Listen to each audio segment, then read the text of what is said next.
Welcome, Yasu Yasas, and hello from Amigos of Pafos FC. We're here today to have a double chat, one about the game on Saturday, the 13th. What a great number that was for Pafos FC against Apollon, and also about tonight's clash with Olympiakos. So let's recap on what happened on Saturday. I did say that Pafos had beaten them 5 occasions in the last 5 meetings, and lo and behold, they beat us 1-0.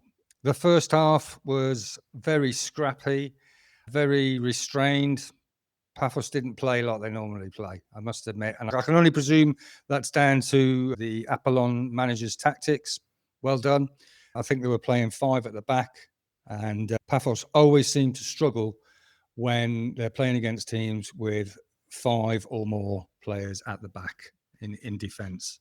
It didn't start off very well because all through the first half, I don't think Pafos had a shot on goal, maybe 1 or 2. I've got a clip that I can show you.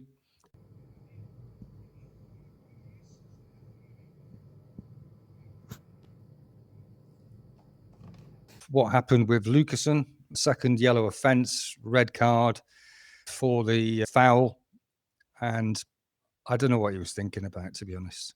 But anyway, you can see the clip and I'll show it. Yeah, I think he should have been playing rugby for Cyprus.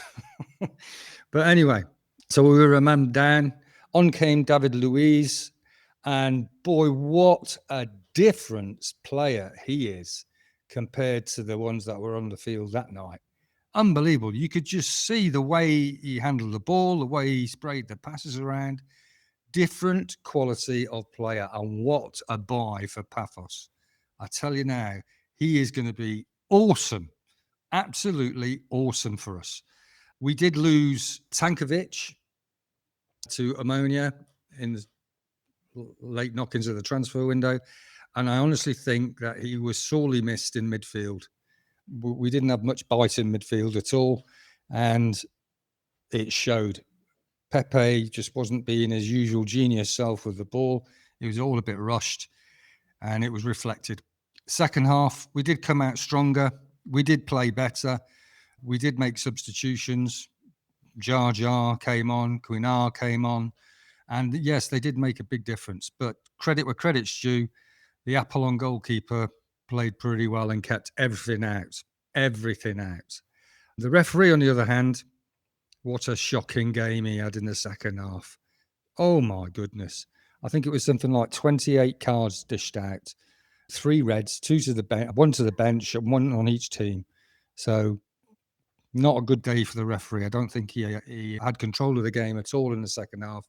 He lost the plot, shouting at players, shouting at the bench, cards flying all over the place. But hey, I'm not using him as an excuse. Pafos didn't get the ball in the net. End of story. We move on now to the Champions League.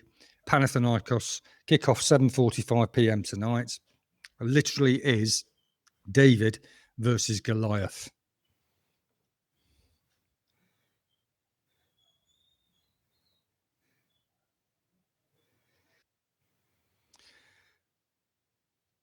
So, to continue where we left off, Champions League match, Panathinaikos, the Greek giants, playing the young, ambitious Cypriot side, Pafos FC tonight, 7:45 p.m. Whilst Pafos have been solid defensively in Europe, Olympiakos boasts Super League's top scorer, Ayoub El Kaabi. We'll have a look at just how good he is tonight, breaking down some facts, recent form, key players, etc. Head-to-head matchups. Pafos FC is obviously slightly younger, ambitious club in Cyprus, only been going for 12 years, but they've made a big impact in the Cypriot League, and also now the 3rd Cypriot team to qualify for Champions League. Smart signings, one of them being David Luiz. He's a massive difference. I've already mentioned that earlier.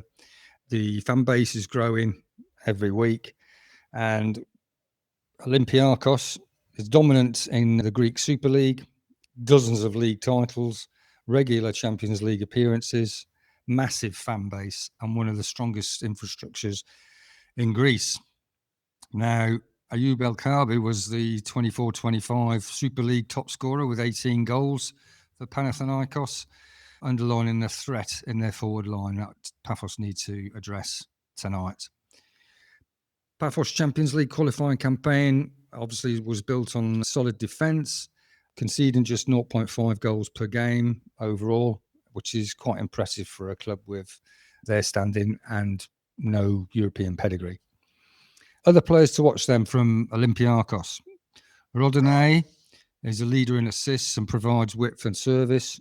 Chiquino, who's the creative hub in midfield. Fortunos, who's the veteran playmaker, and he's pretty dangerous from set pieces. Natoi, solid defensive presence for Panathinaikos. For Pafos, David Goldar, defensive leader, aerial threat, although in the Apollon game, I don't know what he was thinking about heading that ball, trying to back to the keeper, but hey, we're all due a mistake every now and again. João Correa, who's the left back or wing back, reliable defender, and he adds goals and attacking width. He has got a good strike on him, as evidenced in the Champions League qualifiers. Vlad Dragomir, creative spark for Pafos, links midfield to attack. If he plays well, usually Pafos play well. Jar, a clinical finisher, dangerous in key moments, but recently has been brought on either second half or around the 60-minute mark to try and change or influence the game. So we'll see what happens tonight. Ivan Sunic, centre midfielder, he's the anchorman, really. He wins the duels and distributes it well. As I mentioned earlier, we have lost Tankovic, and let's see if Pafos have actually got over the loss of him in midfield and hopefully can step it up tonight and turn in a pretty good performance. 11 goals scored in 5 games for Olympiakos, 6 conceded, 1.2 average, 2 clean sheets versus AEK, and they've had some high-scoring matches. Pafos's last matches, obviously the 1-0 loss at home against Apollon, that was a bit of a setback. But other than that, it's been pretty decent for the other 4 matches, which they've won and drawn 1. Strong at home, capable of multi-goal wins, obviously. I think it's going to be a bit of a tall order for them tonight, but football's a funny old game, and I'll be watching it up at the sports bar in Tala, Pafos, tonight with probably a lot of the Ammonia lads and some of the Panathinaikos fans.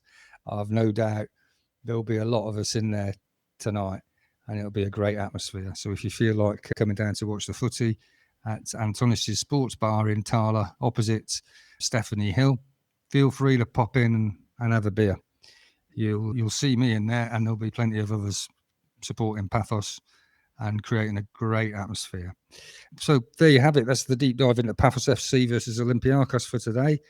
To recap, Olympiakos bring experience, firepower, European pedigree, and Pafos may be the underdog, but with Goldar, Correa, Dragomir, Jar, and Sunic firing, they're a team that can make things difficult and may even steal a result. Boy, wouldn't that be a turn up for the books. Anyway, Amigo Darren signing off. Pame Papo!